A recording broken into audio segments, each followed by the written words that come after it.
Playing the Radical Latino Show. Ladies and gentlemen, put your hands in the air for New York's very own. Radical Latino is taking you to another level.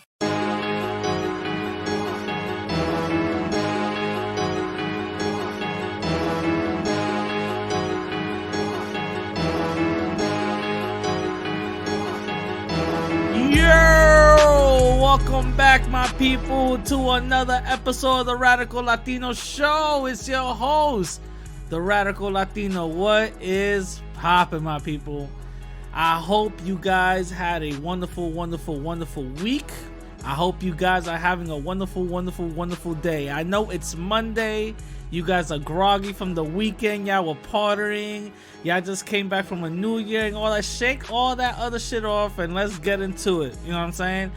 I'm bringing you guys a very special episode today. So before we get into this interview, I want to give a few shout outs to all my supporters, all my fans, and all that supporting me on the donation page on my website. I do have a website. It's radicallatino.com, and there's a donation page that you can help out to support the show. Literally give $1, $5, $10, $15, whatever you guys can to help support the show. But if you also want to contribute a little bit more, that's not monetarily, just go to iTunes, Google, Spotify, or whatever, and rate us 5 star. Rate me 5 stars. You know what I'm saying? Rate us, rate us, because we're family. There you go. That's what I'm saying. Rate us 5 stars. Rate us because we're family. You know what I'm saying? Rate us 5 stars. And that's a way to contribute, you know, write a nice comment and all that. So that's another way to contribute, you know what I'm saying? If this is on YouTube, subscribe, thumb up, and all that other stuff.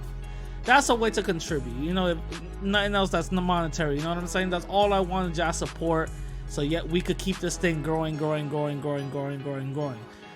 know what I'm saying? So I'm bringing a very special episode with Bharani Moon. She's a YouTuber who,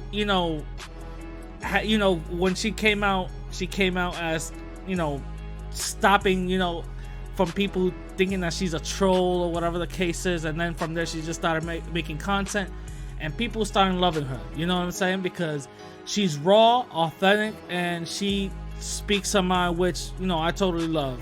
Anybody that's authentic and speaks their mind and actually talk about what the hell is, what's really going on without sugarcoating it, I fuck with them. You know what I'm saying? So shout out to her. I did an interview with her, and to me, it came out great. You know what I'm saying? It came out great. I loved it. Remember, you go support her. All her information's in the bottom of the description on the details on the podcast app. You know what I'm saying? But without further ado, here is my interview with Bharani Moon. Yo, welcome back to another episode, my people. It's the Radical Latino, and I bring you a very special, wonderful guest, Bharani Moon. What's going on, Moon? Hi, good evening. Good evening. Hi, everybody. Well, the reason why, Moon is here because I am going to interview her, and so we all could get to know a little bit more about her and stuff. She did come into my, attention because some of her comments and then some of her videos were very captivating and very informative. So that's the main reason why I even have her, on the show, because I like to bring more empowering people into the forefront so people could get to know them a little bit more, So, Moon, please let us know a little bit about yourself. Well, I'm a New Yorican, so I wasn't born and raised in Puerto Rico, and that's one of the things that I get a lot of heat for on this platform, because if you don't know, New Yorkers are like one of the most hated groups in the entire world, it seems. So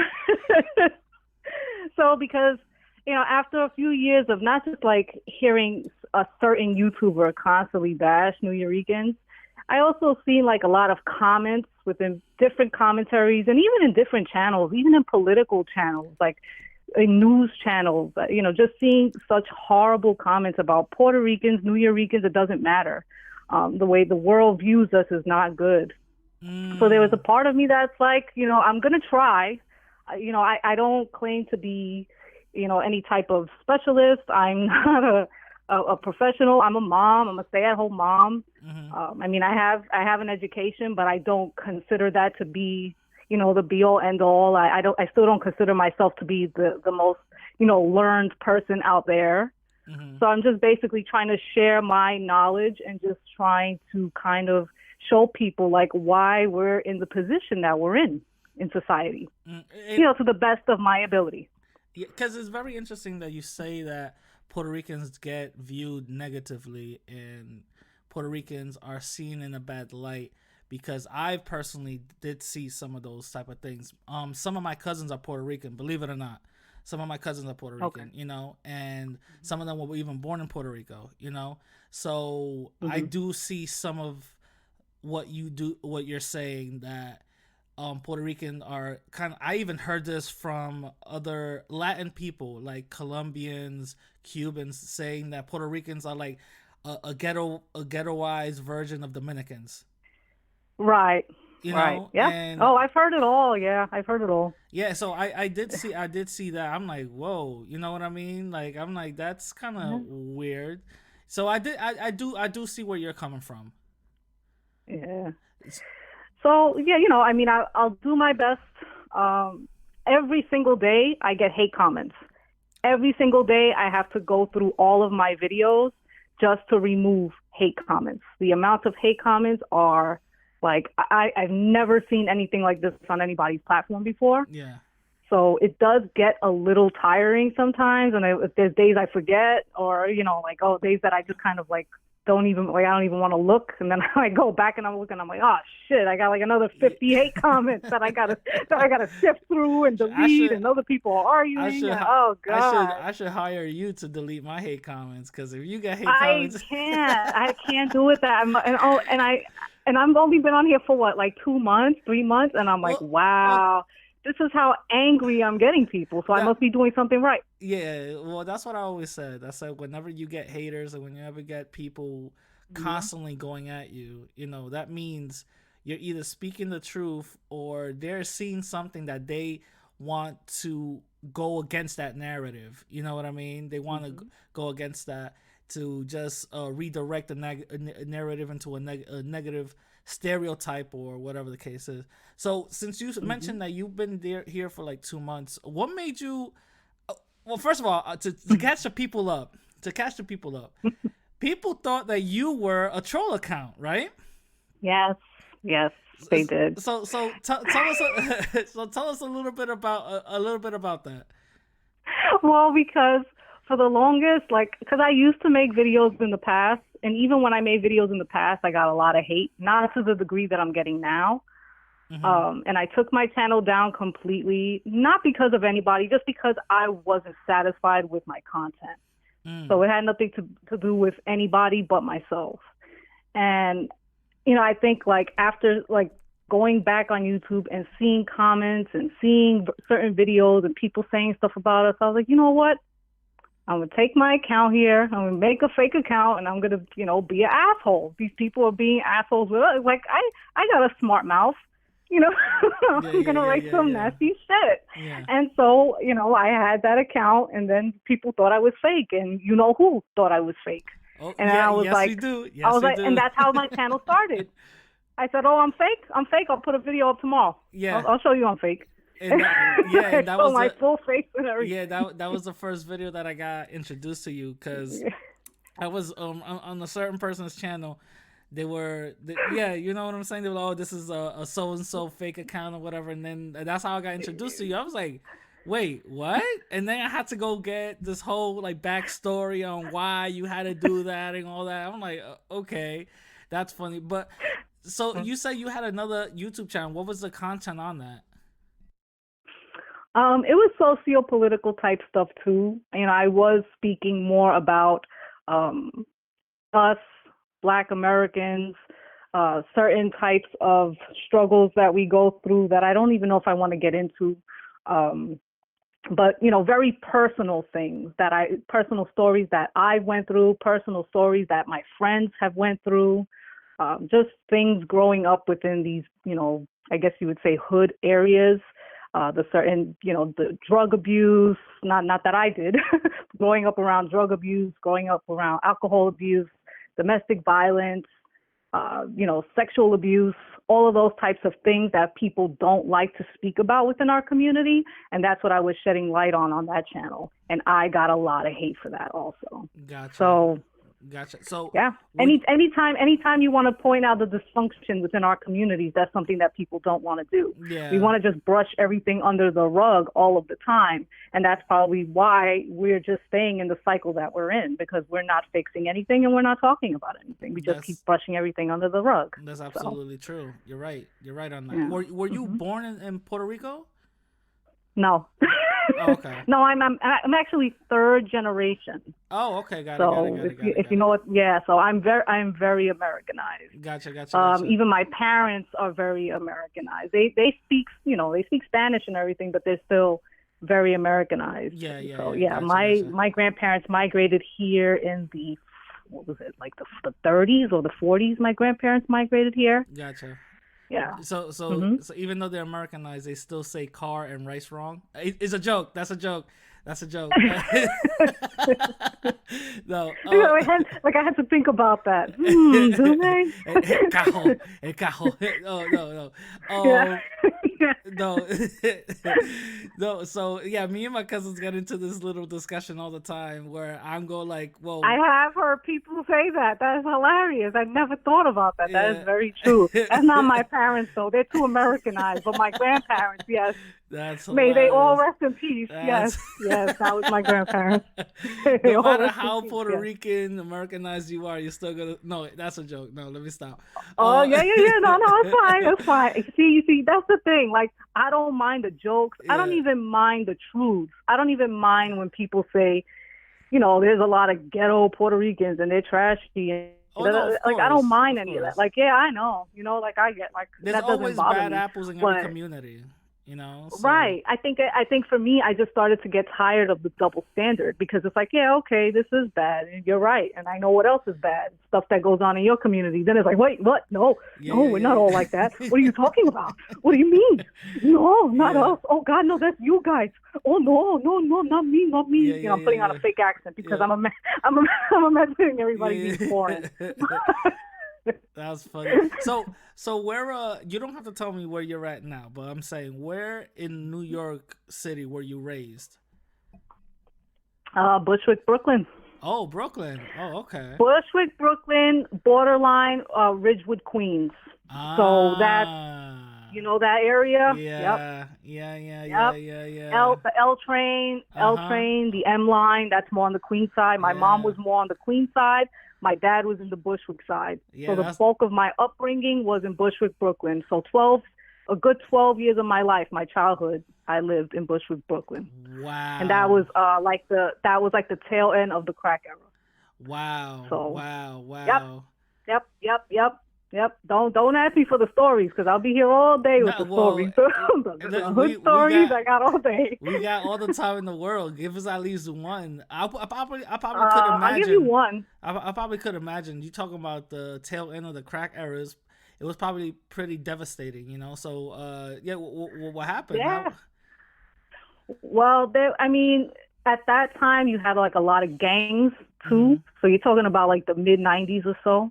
And I don't know if you remember that. I don't know how old you are, mm-hmm. but around the mid '90s time, there was a lot of gang stuff going on. A lot of gang initiation, and people used to do the face slashing. I don't know if you remember that. Yeah, a lot of bloods used to do that. Yep. Yeah. So we had this neighbor, just happens to be a Dominican kid. And sweet kid. He didn't bother anybody. He just went to school. He minded his own business. It was just him and his mom. And one day, he comes home and we hear screaming in the hallway, and there's blood everywhere. And they got him. They got him from his ear all the way down to the side of his left, his lip, like his bottom lip. Oh man! His whole face was open. Yeah, and he didn't want to tell anybody who did it to him, but he knew who did it to Of him. course, of course, of course. Yep. Oh man, and the thing is that used to go rampant. For those who don't know, in New York City, it was like an initiation to become blood. You have to like slash somebody, like give them $1.50. On top of that, kids used to do that during Halloween.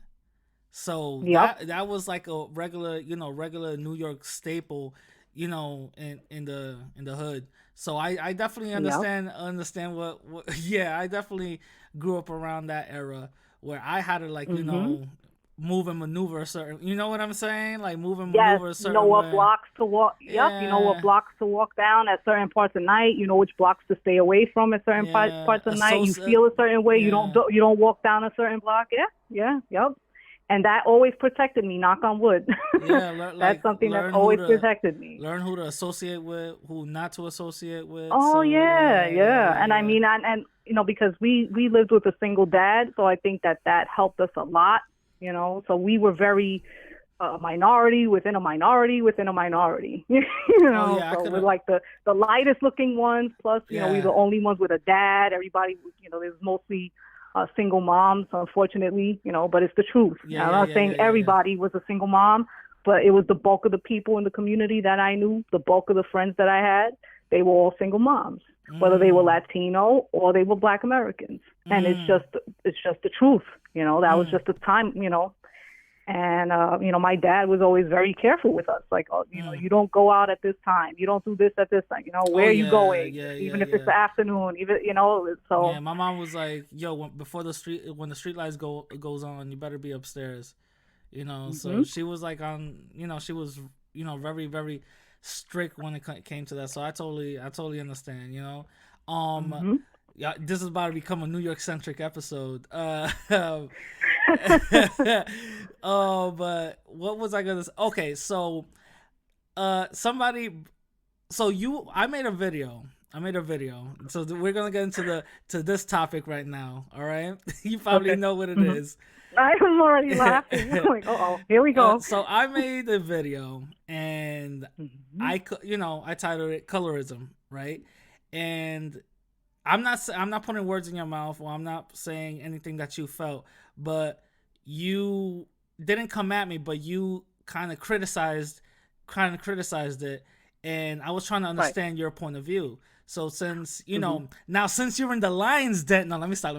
No, since that's okay. That's okay. Since we're on the phone, what about it? What did I do that you didn't see that it was kind of met to standards? What about it did you not agree with? It's not that, but I'm gonna kind of answer this with something that you say all the time. So what you say all the time is that Latinos and Black folks are always treated like one big N-word, right? Yeah.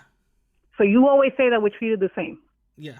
Right? Yeah. So if we're treated the same, then how does colorism exist? I would reply to that is because of white supremacy. Even though we're treated the same, the colorism comes not only outside of our community, but comes inside also our community. So we kind of getting hit with a double-edged sword, and because of white supremacy, we have been, mentally enslaved to the point where we think light skin is a beautiful thing. But I also see that's not true. I know. I'm sorry. I know. That's not true. I'm debunking that. I'm debunking it because. Hold on. Before I finish up, I also do see the other side of it, where I know, and I didn't even put that on that live stream, which even my cousin, again, who's Puerto Rican, right? He's Puerto Rican and he is super light skinned, but yet he doesn't pass as a white person. You know what I'm saying? But he's super light skinned. He kind of came at me saying, you didn't talk about the other side. So I had to fall back a little bit. So I would love for you to debunk that, because even though I'm still agreeing with you, I want to get checked. You know what I'm saying? So let me know. Okay. So I'll start off by saying that I do believe that it exists, especially like in third world countries. Like in other countries, I do think that it exists. I do think that it's prevalent in places like Africa, the Caribbean, different parts of Latin America. Yes, definitely. So if you talk about it from the standpoint of those places, yeah, I'm not going to deny. Even Asia, yes, it's very prevalent in Asia. Wow, it's so prevalent in Asia. So I do know that it's really bad in those places, to the point where you have people bleaching so much. Like bleaching is really popular in certain places, and even in Asia, some people may not know. Even in places like China, where they wear umbrellas all the time to keep themselves as pale as possible. Yeah, they even got commercials with that. So yeah. Yeah, and even some of the products, like their regular beauty products, I heard recently has that bleaching cream in it. That they have like a bright and people don't even know it. Yeah. So, I know that that's prevalent in other places. I think that here in the States, though, I'm kind of like, as far as the privilege goes, I'm like, I don't know about that. Because if we're all living within the same areas, experiencing the same type of abuses, the same levels of poverty, I don't know if I can necessarily agree, because then my question would be back to people is, where was my privilege? I'm white passing. Where was my privilege? I'm still waiting for it. No, nobody's giving it to me. White people don't treat me good.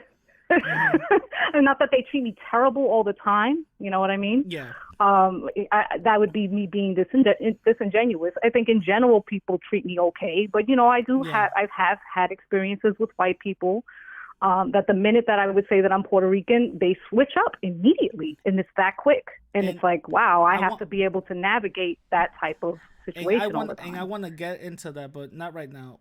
I am going to answer that question. There's certain Black and Latin people. We have to understand that they are going to be, lighter skin Black and Latin people who are in our community, who are so-called white passing or whatever the case is. Regardless of our skin color, phenotypically, we're going to look something different. You know what I'm saying? Yeah, that's true. So, yeah, I know it because they tell me all the time. Oh yeah, of course. They're like, wow, they got tell me all the time. Oh yeah, there's something. Yup, there's something about you. Oh yeah, exactly. Those cheekbones. Exactly. Oh so yeah, your hair. When it comes to whiteness, skin color is not the thing. You have to encompass all of that, all of the whiteness. You have to encompass, besides the skin, the eyes, the hair, the just physical attributes of everything. And the thing is, just because certain light-skinned people in our community get certain privileges, if we know it or not, they get certain privileges, they're still under the banner of our community that get victimized. You know what I'm saying? So that's my response to that. But then my question is going to end up being back, what are our privileges? And anything. So for example, I'm going to just give you an example. I'm gonna give you an example. Anything that I really don't know you personally, you know what I'm saying? But it could be anything. Let's say, for example, a Black person will go into a establishment who wants a job, right? Let's just say, I'm gonna just give you an example. A job at a bank, and they're like, no, we're not hiring. You go right behind them with the same credentials saying, I want a job. They'll probably give you the job, but you become the janitor. You know what I'm saying? So you won't get a higher position, even though that's something that you qualify for, but you will still get employed, even though it's in the lower status level. That's what certain people would say, that some of the privileges that you will get. You know what I'm saying? But the thing is like, has that been proven? No, has that been proven, or is that just rhetoric? Well, because of the things you can prove, because again, we're gonna go into semantics, right? So some of the stuff I can prove, but again, it's gonna go into semantics. It goes into this whole thing where, okay, I could point out at certain things, which is gonna be just cherry picking, and we're gonna go back into the same argument saying that, well, that's not me though. You know what I'm saying? If we just use common sense, we could probably just rule the whole thing out, saying, okay, certain people in our community do have certain privileges, and something that we have to be aware of, but also not deny, saying that no, we don't. You know what I'm saying? Okay. Did I lose you? No, you didn't lose me at all. I think there's just things that I just don't agree with. I think because I've known so many people, you already know, I already told you where I grew up. Yeah. I had a lot of biracial friends. I had a few, black and white biracial, and Latin friends, and black, darker skinned black. All of them had the same problems, whether they were physically. In some cases, they had all of the problems that I'm going to mention. They went through physical abuse, sexual abuse. They were spoken down to. They were kicked out of their houses. There was nothing that the ones that were biracial had that was greater than the ones that were darker skinned. They all were experiencing the same problem. I was experiencing some similar problems. I experienced some similar problems until I lived with my dad. But prior to that, I did experience similar problems when I lived with my mom briefly when my parents got divorced. So it's like, okay, what's a lot of times the arguments that I don't like with colorism is that a lot of the arguments go back to men and their preference, right? Or what some men, some men's preferences are. And even that wasn't even a preference all the time from some men. Wait, you gotta break that down. Break that down a little bit, because I'm trying to get into what you. So a lot of, especially certain colorism platforms, like a lot of the arguments go back to what certain men in certain communities prefer, and like the narrative is that they prefer light-skinned women, right? So that's what you hear all the time on here, and a lot of times people will talk about their certain struggles, their abuses, and everything goes back to what some men prefer. And it's like, again, it's some, it's not all of them. It's not even the majority of them. Yeah. Even when, because if it's, first of all, even back in the day, there wasn't that many biracial people. You know what I mean? Light-skinned people are a minority within a minority. So it's like, there's not that many of them. For the most part, when we just stick to Black Americans, right? Yeah. Most Black Americans, if they're darker skinned, who do they marry and get with? Other darker skinned people. Why? Because they're the majority. So it's not like everybody is getting with these lighter skinned people all the time. It seems like the anger is taken out on these lighter skinned women just because some guys prefer them. And I think social media probably doesn't help, because there's all these stories coming out with these stupid guys saying these comments about, darker skinned women or whatever. I think, and it's crazy because I never heard comments like that in my life, like ever. Like when I was growing up, I never heard guys talk like that. So I find it so crazy. Well, it's like, is this even real? Sometimes I feel like they're doing it on purpose. Like they're not even being honest. Like they're just trying to piss people off. Yeah, because I never heard anything like that in my life. Well, the thing is, it's not a new concept. You know what I mean? It's not a new thing for, how can I say, for darker skinned men, especially since we're going to men. Darker skinned men trying to go for the lightest woman with the same features that they're used to with darker skinned women. You know what I mean? It's not an unusual thing. You even saw it in R&B back in the day. You even saw it in rap videos. I'll argue with that. I don't know about that, because when I think of my time, the people that I saw growing up was Little Kim, Foxy Brown, Total, Aaliyah, Mary J. Blige, but Missy Elliott. Who was light skinned at that time? Who was light skinned at that time? Mariah Carey. That's it. Look who you're mentioning. You're mentioning stars. We're talking about the videos with the guys. Again, we're going to guys now. Even that's true. Even the back in the day videos with the guys.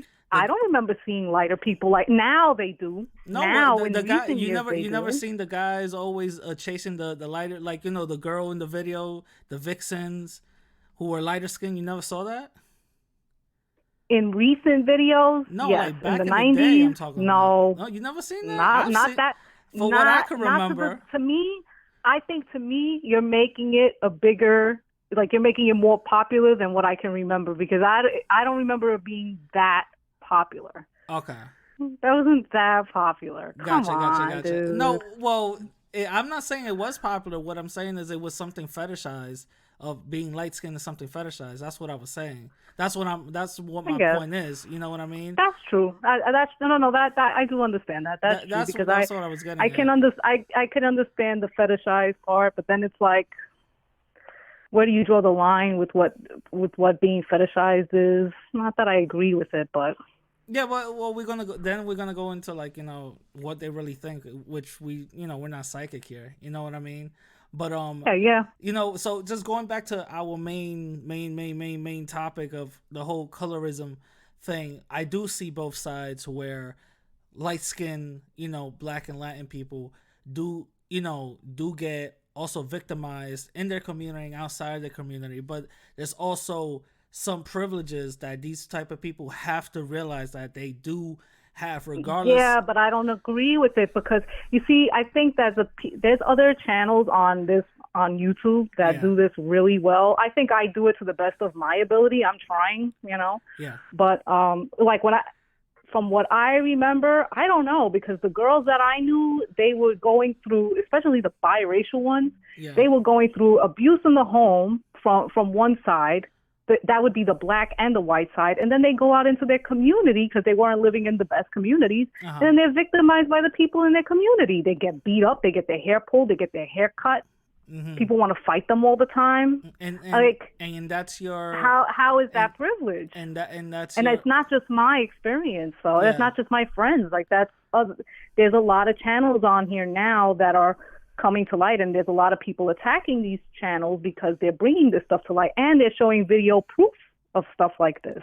Of these lighter skinned girls getting beat up in the hood areas. Well, that's what I'm saying. Like, when I said I see both sides, I do see both sides where light skin, like I said previously, light skinned people in the Black and Latin community do get victimized inside and outside their community. That's what I said, you know. But there are some privileges, meaning just because you're being victimized doesn't mean there aren't some privileges set aside. Just because you don't see it or you don't know where to get it doesn't mean that it's not there. You know, there's a lot of homeless white people out here, and this whole system is all set up for them. They could literally go into any Goodwill, get some new change of clothes, and get a job that same day. The whole point is, just because there's certain people, not necessarily. I don't agree with that. I don't agree with that at all. Especially if they're lower class white people. White people do not treat them good. Yeah, that's the difference between our community and their community. They shun those people so fast. We embrace our, you know, so-called hillbillies. The white community shuns them, but but we're not talking about their family members. What we're talking about is other groups of white folks who will come collectively and say, you know what, I'm gonna help you out. You know what I'm saying? That's what I'm referring to. So when that's the way I see it. And there's plenty of stories out there that a homeless person literally just decided to not be homeless and just got a job within maybe 2 weeks. And he was still living in a shelter and all that other stuff. How common is that though? What do you mean, how common? What are the statistics of it? Like, how common is that? Like, in the white community? Somebody's just like, okay, yeah. How common is that? I don't know if that's that common. I mean, unless they have people within their family or in a network still that they know, I've always that's said not that common. I've always said this, and it's always been controversial. I've always said that there's no such thing as a white homeless person whatsoever. I've always said that. I've always said that. Crazy. So regardless how common is it, exactly. So regardless how common it is, or regardless of how uncommon it is, they still have a system there to protect them. Because, like I said, there's multiple stories of homeless white people just say, you know what, I'm done. Come on, there's multiple stories. No, there's multiple stories of people of other groups that were homeless and they've done the same thing. I know people personally that are like that. Wait, hold on. You mean to tell me you know people that are non-white. Wait, no, people that are non-white. You mean I know people that are hold on. non-white personally that were homeless and that are no longer homeless. Wait, that they were homeless and then woke up that same day and say, you know what, I don't want to be homeless no more. And within a week, they get a job. Still living in hold up. Still living in a shelter. Within a month, they get an apartment and now they're all good. I've known people like that. Really? I really want to interview these type of people. I'll see. I'll see if I can. I really want to interview well, these type of people. That's even like, you see, it's like I want to talk about stuff that my husband does for a living, but in a way I don't. No, I'm going to tell you something right now. I used to work for the homeless shelters. I used to work there. They used to actually have to sign in every every night before 10 p.m. So I kind of like somewhat know how the whole thing goes, and I've never seen a white person in that place. What I will say is that when it comes to, I know you call it white supremacy or whatever, I do notice that there is, especially when it comes to like this whole drug epidemic, I see the difference. I know it because we lived it. We lived through the crack era. We saw how the people were treated at that time. Exactly. And now with this opioid crisis, they call it an opioid crisis, right? Exactly. The whole language is changed for it, and how there's all of these rehab centers and everything, and the punishment isn't as harsh. That they're basically right, because all the laws have changed, and all the laws have changed because of what happened in the crack era and all of the fighting that they did for those people. So you got people that are coming out of incarceration from doing 20 something year bids from the crack era, and it's because of the fight for those people that now the laws have changed, and now it's benefiting these people. I'm not saying it's right. I see that it's fucked up. I know that it's fucked up, and I know that it's a certain level of privilege, and it does piss me off. Yeah, trust me, it pisses me off. I think these people just woke up one day and just said, you know what, I'm tired of victimizing Black and Latin folks for crack. Let me just change the laws, because heroin is not something new. No, that wasn't like that. No. I'm not saying that. The people that fought for those, the people that fought for those laws to change were not white people. They were, they were Black people. They were Latin people. They were people within the prison system that were doing those bids. And they were fighting for their own rights. So people doing 25 plus year bids for nonviolent crime. The way I'm trying to figure, this is my main question that I always asked: how come the people who were fighting for those weed and crack charges, the people that were fighting for it, why are now those same laws that changed for those type of drugs now being affected towards heroin, which is something completely different? What do you mean being affected? Because you mean like, okay, I think you're saying why are those type of laws being applied to this type of drug? Yeah. Is what you're saying. I'm saying the sentencing has changed. The sentencing for people that use drugs has changed, is what I'm saying. But the thing is that it's also the laws. You see, here's the other thing: the laws are also different in each state when it comes to that. Yeah. I feel like when I'm talking about this in a way, it's like I'm speaking from a New York perspective, and I know that it's not that way in every state, but I think the overall changes with this stuff has benefited these people that have, these opioid addictions. You know what I mean? So even what has happened here, and how the laws have changed here, I think it trickled down to the other states too. So, you got all these other people benefiting from it too. Like Florida is real bad. Oh my God, it's so bad with the addiction problem over there. It looks like New York back in the day over there. Yeah. When I went there a few years ago, to visit family, oh God, it's like I've never seen so many like people, literal homeless white people, drugged out. Yeah. I seen it. Just walking in the street, and I'm like in the suburbs, and I'm like, whoa, this is weird. I seen it in San Francisco when I went there 2 years ago. I saw that. Yeah. I said, these are not regular homeless white people. These are like crack addicted, drug addicted, it's really sad when you see it, regardless of what race the person is. Yeah, it does. When you see it firsthand, it's like, damn, man, that's it was horrible. Like it was really messed up. I was like, oh shit, You know, but can we? So we just went into this whole other, law topic. Let me just get back Sorry. into the whole thing. No, it's all good. Don't worry about it. So can you tell us a little bit, what double standards did you face growing up being light skinned Or being white passing. or white passing? Well, I mean, back it's to the so, same right, topic, because, and the reason why I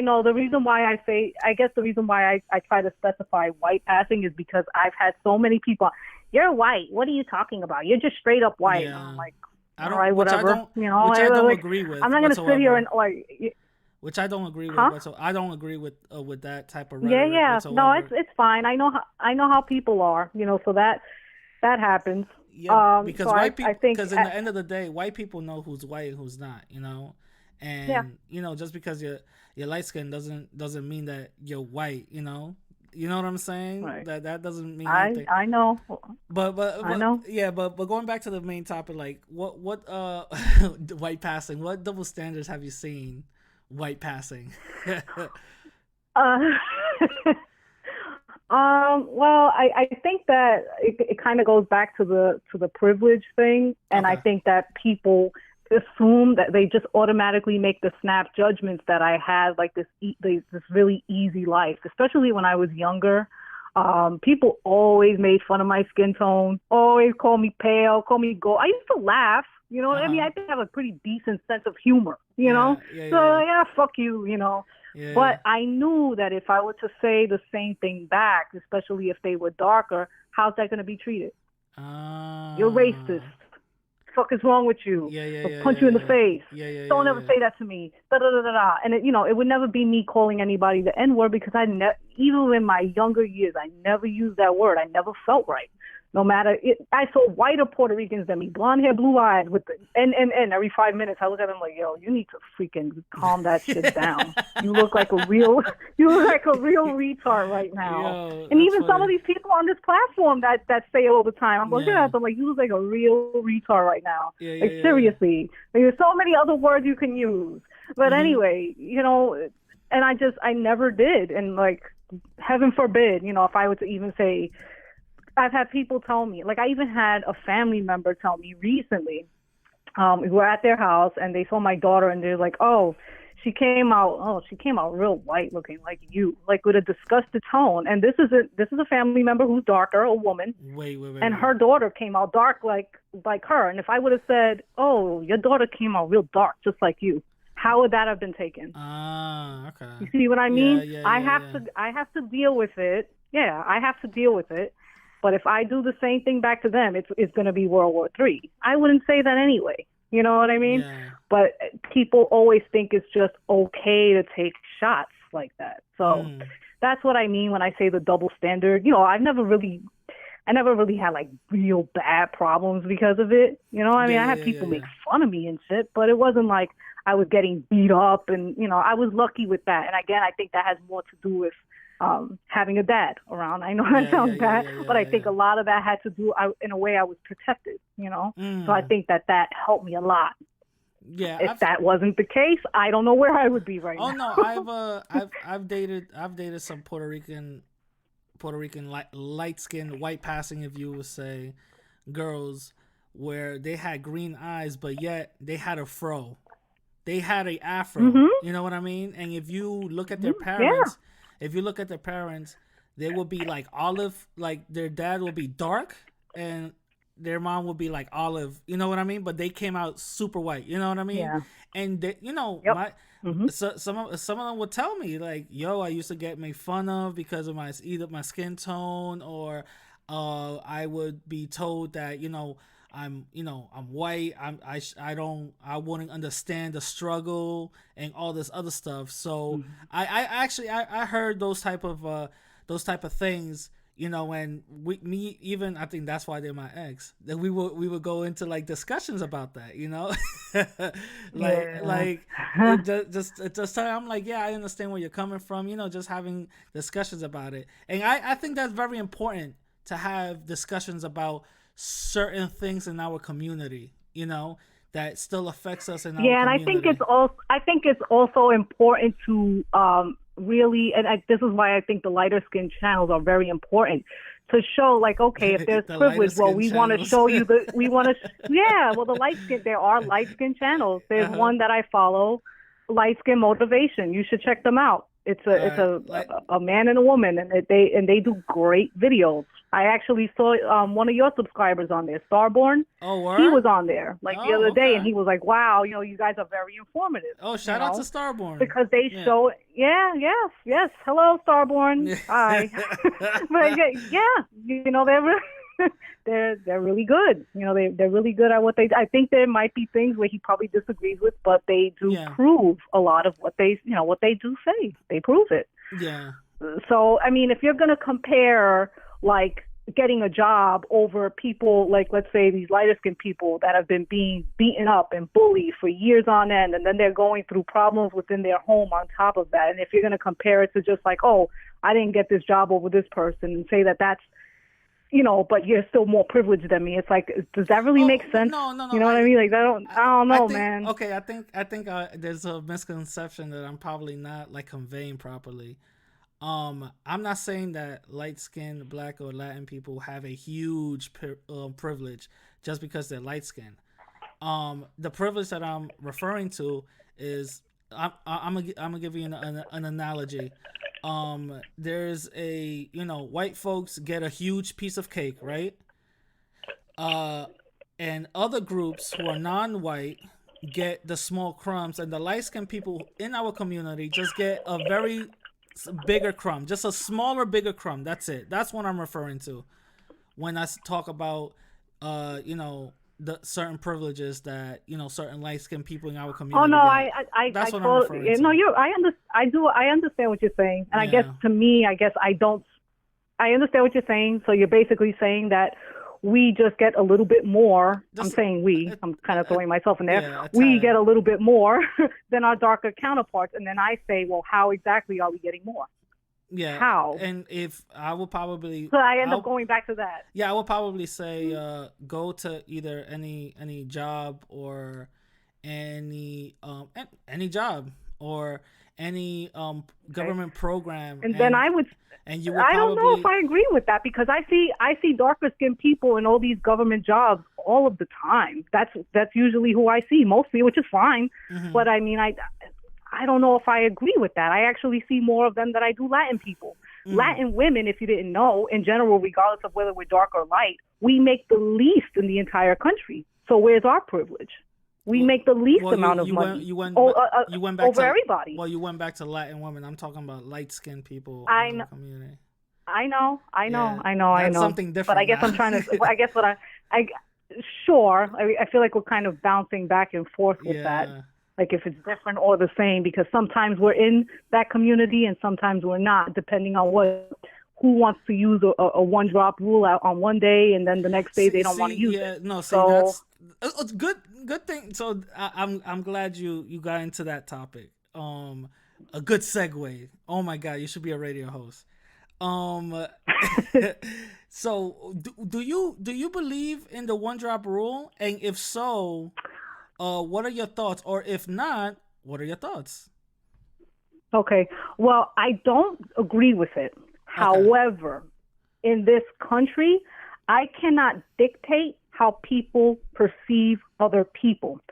For example, we have a certain person on here that we always make fun of, right? I don't know this who guy you're referring to. Certain that, yeah, certain. I don't know who you're talking about. Okay, so this person, he's, his skin tone is one way. I acknowledge that his skin tone is not dark. I get it. So he'll say his skin tone is white. Fine. His facial features, on the other hand, are saying, no, we're not white. Yeah, phenotypically. You see what I'm saying? Yeah. Right. So they're like they're having like an argument with each other all the time. This is where the conflict is. The facial features are fighting the skin tone. Like no, and that's probably where the anger is coming from. You get it? Yeah. So when certain people, if we put this guy in a place where they've never seen a Dominican in their life, they don't know what a Dominican is. They don't know what a Puerto Rican is. For example, these places in Ohio that are putting these Puerto Ricans through hell because they think that they are illegal, because they don't know that Puerto Ricans are part. Anyway, if we put him in a place like that, how is he going to be viewed? Is he going to be viewed as, that's a white guy? Oh, you little guy. Like, who the F are you, you N-word? Like, where's your papers? Where's your documents? Are you legal? By the way, that was a really good way of, mocking him and mocking his voice. That's actually pretty. Did you practice beforehand? That was actually pretty good. No. That's just my goofy voice. That's just my goofy voice. I know they make fun of my voice all the time. That's just my goofy voice. So I just do a good goofy voice, I guess. That's funny. That sounded like a natural voice from him. But all right, cool. So I think, that's how I view it. It's not necessarily that I believe it, but I can't tell other people that have hundreds of years of experience here and have lived here for hundreds of years and how they've been conditioned to view race. I can't come here as only someone who's third generation and be like, you can't view us that way. Like, they're looking at you like, what? Who the hell are you? Like, what? You've been here for 20 years? Like, who the fuck are you? Yeah. You're telling the people that have hundreds of years of experience here, you're telling them something, and they're looking at you like, I don't know what the hell you're talking about. Yeah. I'm seeing a black person. I don't care if you're 2% or 30%. Yeah. I see a black person. I see it all over your features. Yeah. Period. Yeah. So whatever percentage somebody is, if it's coming up in their face, if it's coming up somewhere and somebody else recognizes that, I can't dictate that. That's what I try to explain to people in comment sections, and people still argue me down all the time. Well, not the rest of the world doesn't do it. Like, no shit, but you're not living in the rest of the world. You're living here. You're living in the States. I'm trying to tell people that this is how some people in the States still view race. Yeah. Now it's going to take a while for those people to catch up. Yeah. That's true. Now let me ask you, what do you classify yourself as racially? Do you classify yourself white, black, native? God.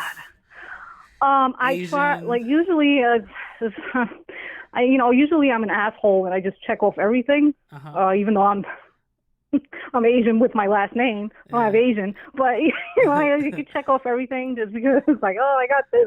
So sometimes I do that. I really don't check off anything. A lot of times, from what I've noticed, Latino or Hispanic tends to be an option now.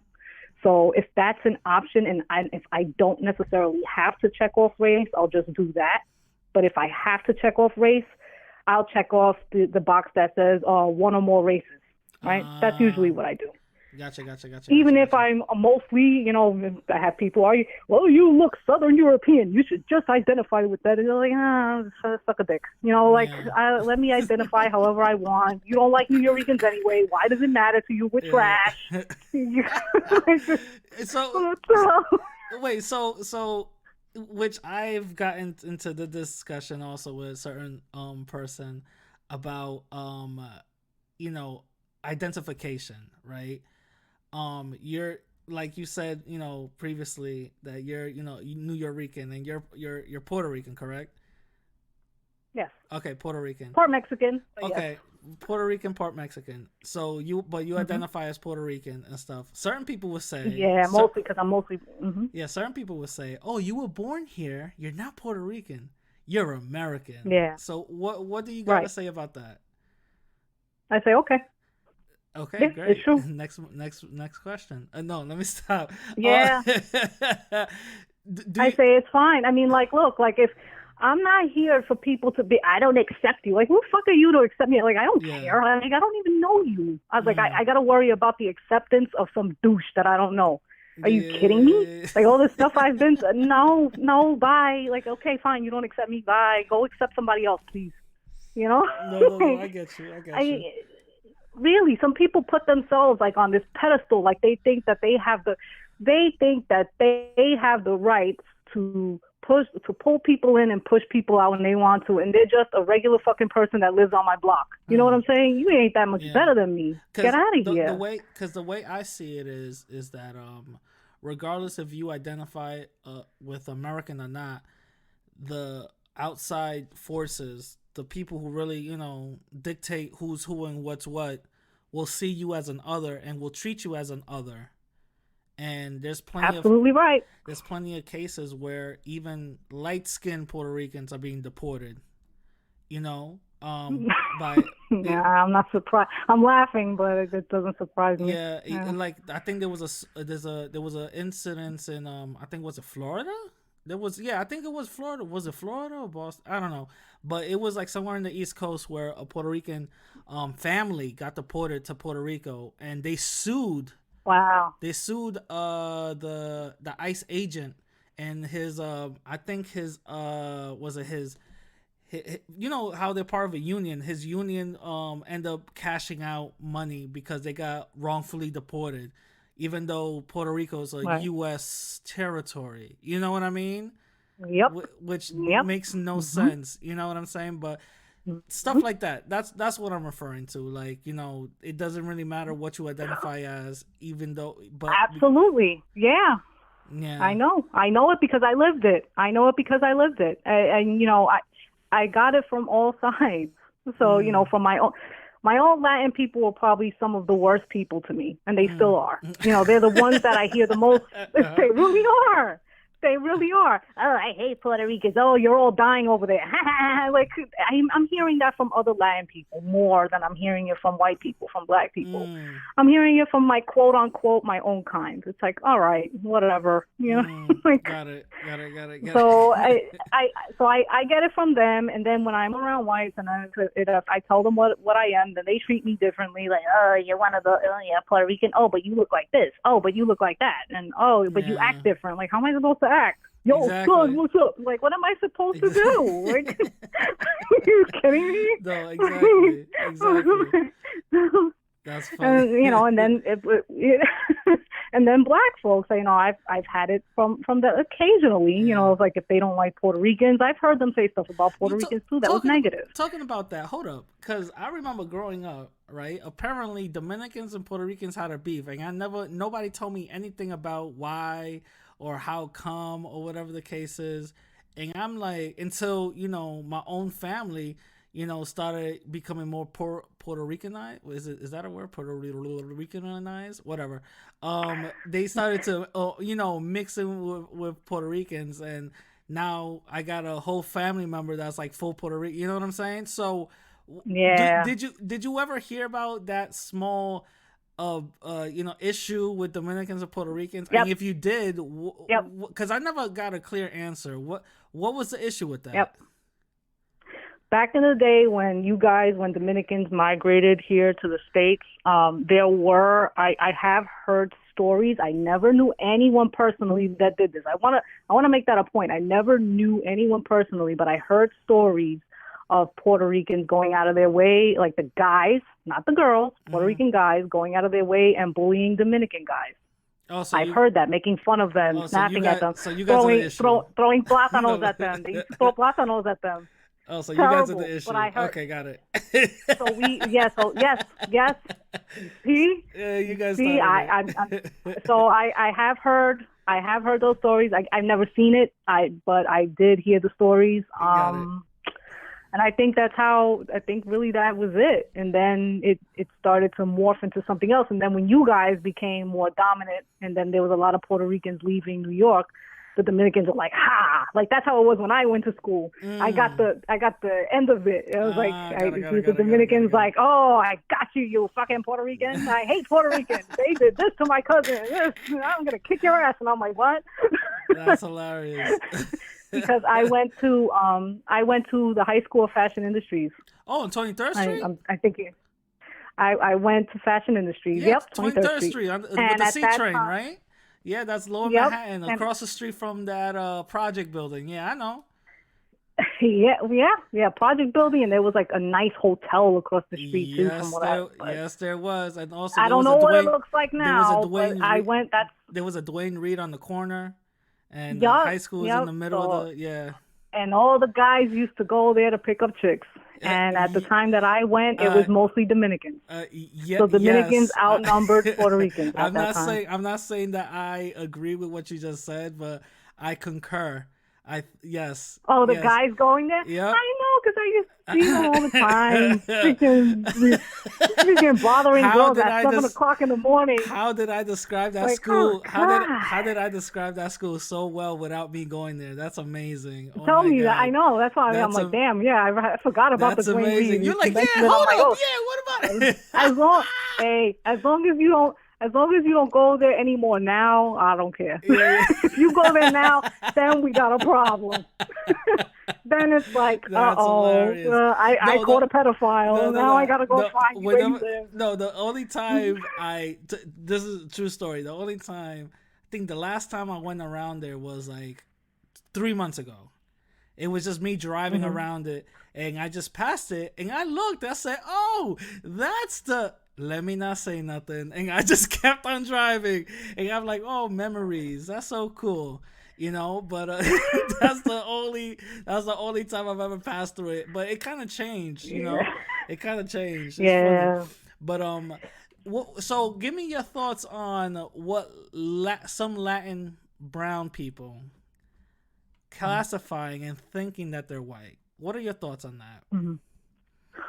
And I'm not mentioning nobody's name. I'm just saying in general. I've told people before, brown is not a race, number one. And then also, from my day, I feel like I sound 80 when I say that, but really, like, from my time, when you were Latin, it didn't matter what color you were still thrown in the same box. Like, we weren't identifying ourselves back in the day as white Latino, brown Latino, black Latino, mixed Latino. Yeah. That never happened. Or we were just identifying with our nationality or our parents' nationality. Yeah. That's how it was. And now with the way things have changed, it's not like that anymore. And now we've become, I think, in my opinion, we've just become way more divided.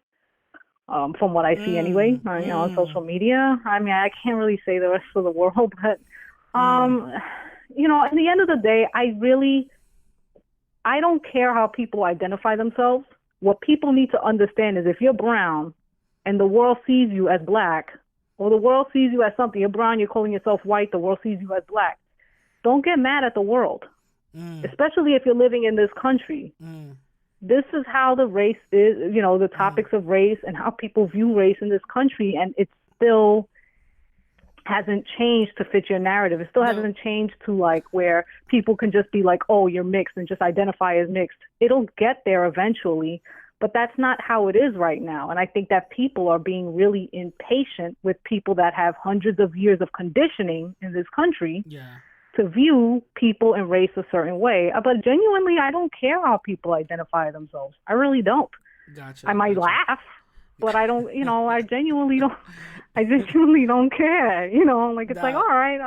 Now, I've seen in some of the comment sections, that either I was a part of or you were a part of or whatever, that me and you kind of agree on a few things, but we all agree on one thing. And I think I don't know if you made a video about this. I don't recall, but you said that Latin people should be classified as their own race. Can you talk a little bit about that? Yep. Well, I think if we did do that, then we would focus more on our communities, on the people from our nationalities. Maybe we'd help each other more. Maybe we'd be a little kinder to each other. I don't know. I think that it would be a lot less confusing. I think for the bulk of us, we are mixed. I think that there's very few of us that are on one side or the other, like full white or full black. And I think that doing that, it would kind of free people from having to force themselves to identify as something that they don't want to. That's what I think. And I think that people's their reasoning is different than mine, because there's other people, as we know on here, that say that they want to identify, or they identify as Latino or Hispanic, and their reasons are different than mine. Regardless of what the reasons, I would say regardless of what the reasons are, I would agree that we should identify, or be able to identify as just that. Okay. That's what I would say. Now, I'm going to have to follow you up with this question. What will it have to, what's the measuring stick to consider yourself if Latin people became their own race, let's say tomorrow, right? Mm-hmm. What do you have to qualify to actually become that race specifically? Let's say the race is called Latin people. That's it. It's over. It's called Latin people. Yeah, your own race. What's a qualifier? Yeah, I know. And trust me, I've thought about that. I would say that, of course, if it's somebody who was born in Latin America or it has family that's from, any type of Latin American descent. Their family is from different places in Latin America. Even if they're like, let's say if they're Chinese and their parents migrated to Peru, I'm just saying stuff, right? And let's say, that they just identify with that culture and they want to be identified as Latino, then I would say, okay. Okay. They're used to the culture. That's what they know. That's all they understand. Why would I deny it? I'm not going to deny them just because, but isn't their grandparents were from somewhere else. But isn't like a race supposed to be like a lineage, not just because you associate with a certain culture? That's what some other people think on this platform. I don't know if I necessarily agree, because some people think that you have to be just straight from, or, have a European lineage in order to call yourself that. Okay. Right? Okay. And how is that right then? Okay. Because Spaniards call them, are Spaniards Latinos? No, they're not. So you see what I mean? Those are Hispanics, but they're not Latinos. The way I think about it is the qualifier would be if you could literally trace your family, DNA back to indigenous roots in those areas. For example, that's a good argument too. Yeah, for example, if obviously all Latin people are mixed, a certain amount of European or whatever.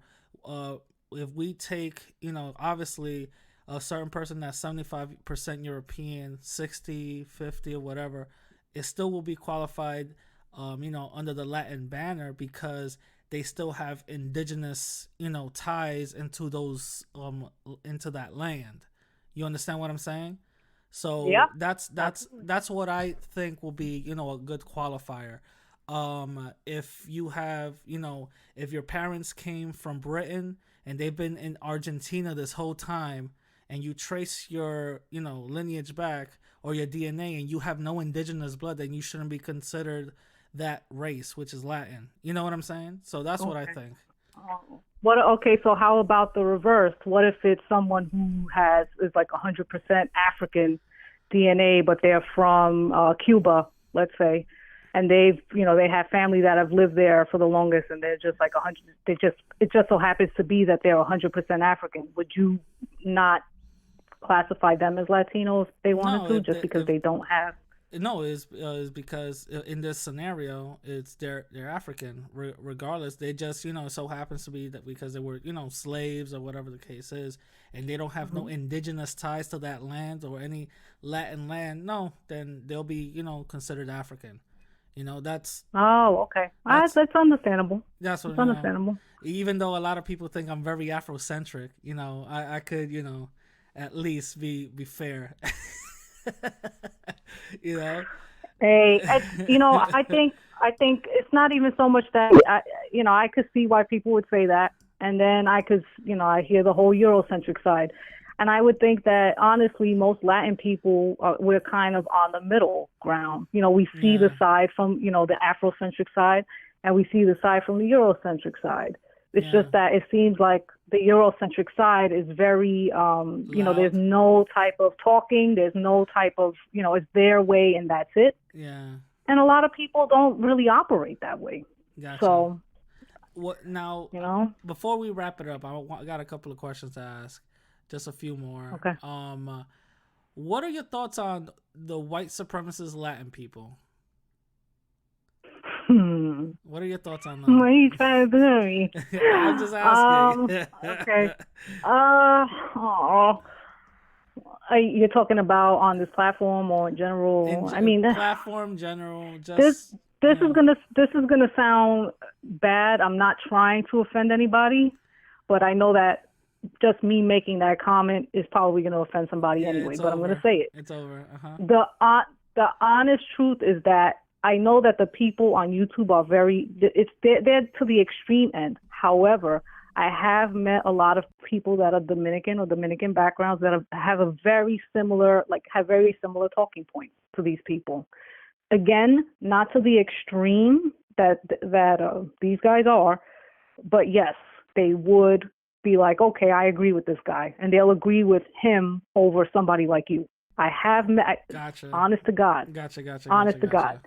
Their reasonings and whatever, look, hey, that's you, and I have heard them, make fun of Puerto Ricans for us being kind of and I've made fun of us too. I do think it's hilarious. I think a lot of us Puerto Ricans are usually the lighter ones, and we're more Afrocentric, and they're the darker ones, and they're Eurocentric. I think it's fucking hilarious. I can't lie. We're the ones kind of dressed up more and with black culture or whatever, and identify more with black culture. We're mad white looking. So see these dudes with blonde hair, blue eyes, and a do-rag. It's funny. Yeah. I can't lie. It looks a little silly. Yeah. And then you see the opposite end where these darker Latin people wearing clothes that are 6 sizes too tight. They look like they just got off of riding a horse. Yeah. You know what I mean? They're putting mayonnaise in their mangú. Yeah, I know. Yeah, see, so I make a joke. I make a joke out of it, but I say, what? I don't know, man. Gotcha. That's how they want. Then that's fine. But I think that I know they hate my guts. They really hate my guts. I mean, oh my God, they come at me pretty tough. So I don't know if it's because what I'm saying has truth. So I don't know what it is, but I guess it is. Well, but I'm pissing them off. You're gonna have, there has to be some truth into what they agree with, and they wouldn't be getting mad, Yeah. So let me ask you another thing. Do you think there is this Black and Latin coalition? Do you think that there is such thing as the Black and Latin unity? I think that at one time maybe there was more of it. I think that now with social media and how things are changing, things have become way more divided. And I already thought things were divided several years ago. But now, especially, we're in the time of just straight up conservatism, and everybody wants to be conservative now. I think it's we're finding new ways to divide ourselves more and more and more and more and more. We're just finding so many. So at this point, I would like it to be. I think that to some degree it can be.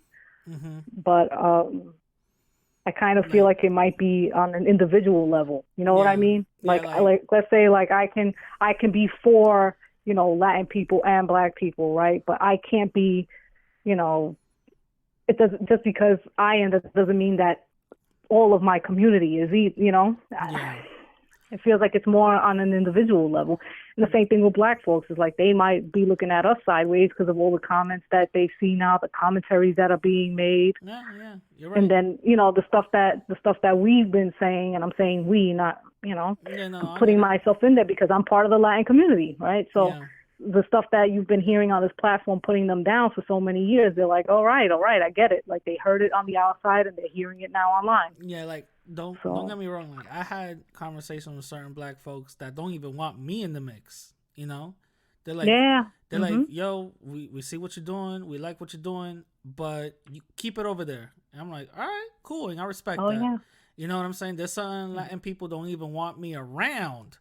You know what I'm saying? They don't even want me around with that. What they, what certain Latin people call, Afrocentric or whatever the case is. They don't even want me around in their mix, So to me, I'm whatever, but I totally understand where certain certain Black people tell me listen, there's been, a certain history with certain people, and the thing is, what I go back to saying is that don't lump all Latin people in one group. Saying that that's what I know. That's true, but it's people, at the are representatives of the whole group. Of course, I agree with that, right? And I would think on an individual level, when they're outside, they might think that way. But especially if you come online, that ain't gonna be what they think. You know what I mean? That's true. They're gonna be like, nah, this is what this is how it is. That's true. That's true. Now, so I don't, Now, but they shouldn't. But that's everybody. you know. Yeah. Now this is something that I've showed some of my friends. I showed some of my friends your videos, and so, relax, guys, calm down. No, I showed some of my friends your videos, and some of my partners your videos and stuff like that, and almost everybody, even myself, came to this conclusion. How come you aren't putting more videos out? That's the only criticism that I got with your channel. Because Okay. to be completely honest, I see you getting super huge. Because you're Really? no, to be honest, I no cap, I'm dead serious, because I see that you have a personality. You are very captivating, in the camera, and also you bring up topics and you talk about things that are very, informative. You just put out, was it a video today about what's it called, The Moynihan report. the Moynihan reports? You know what I mean? Something I completely forgot about, but you started putting things out that and shedding light to some of those things inside that report that I didn't even know was inside that report. So I'm like, all right. And the same thing, like, how come you haven't putting up like more content? Is you know what I'm saying? Like, what's up with that? Well, a lot of it, I don't know if you noticed, but we don't want my daughter in videos. Got it. So that's really the main thing. It's being able to have time for her to, whether she's at school or something, that I also have the time to record. And I also feel like I have to have, this is going to sound really, I don't know if it's going to sound stupid to anybody, but it's like the creativity and the words, it got to be there. It's like I need that energy. Like, it needs to be there. If it's not there and I try it, the video don't come out right. And I'm like, no, this sounds stupid. No, I had it last night. I should have recorded last night. And I don't like recording at night because my place is so dark. Like, it's just, you should just do a voice recording. Just do a voice recording. Sure, I guess I could do that. I don't know if people want to know how to just hear. I mean, I with the Moynihan report, you're just hearing me. Yeah, I'm planning on doing more things like that, too, more report type videos.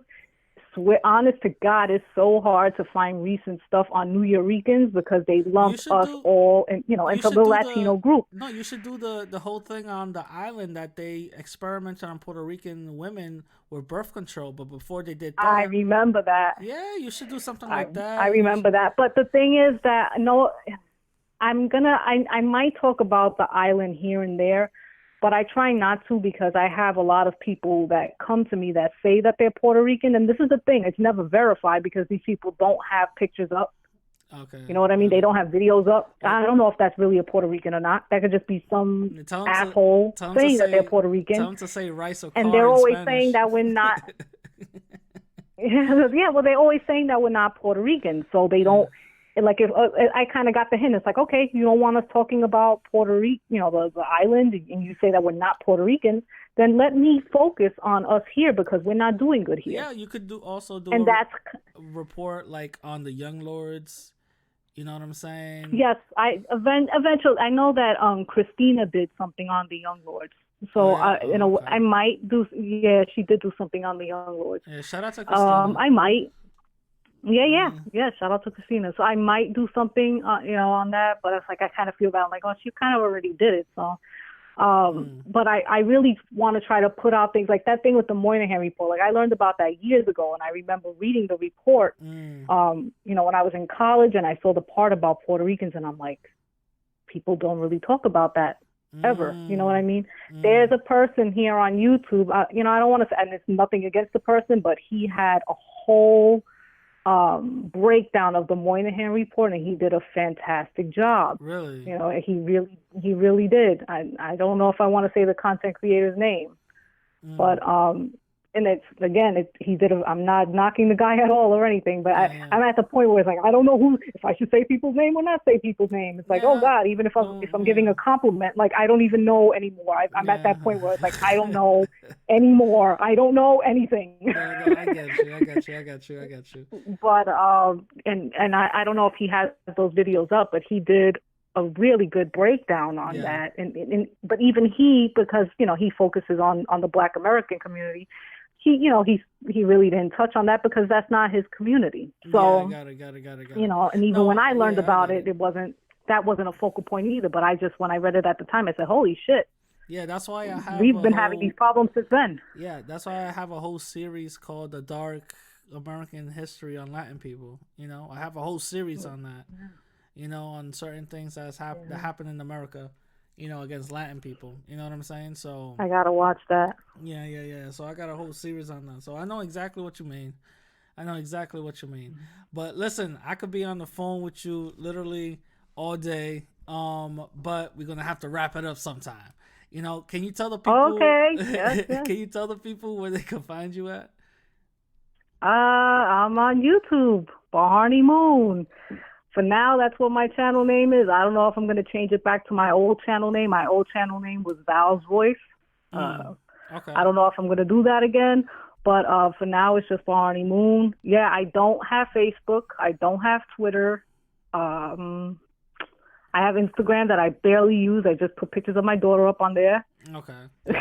It's one of those private accounts. Yeah, like I'm not. I'm really not a social media person. You know what I mean? Gotcha. So her YouTube is gonna be on the description down below. I hope everybody enjoyed listening. Moon, thank you for coming in, and thank you for having me. No problem. You're always a guest in the show. And I'm gonna catch everybody later. Peace. All right. Good night. All right, my people. Now that was an interview with me and Bharani Moon. I hope you guys enjoyed it. I hope you guys found some of the information very constructive and productive and understand it and all that. I want to give her a huge shout out for coming in and speaking with me. Also, for those who didn't know, she had a disagreement with me, and we spoke it out like adults, and that's something I've always said to anybody, even to butthead.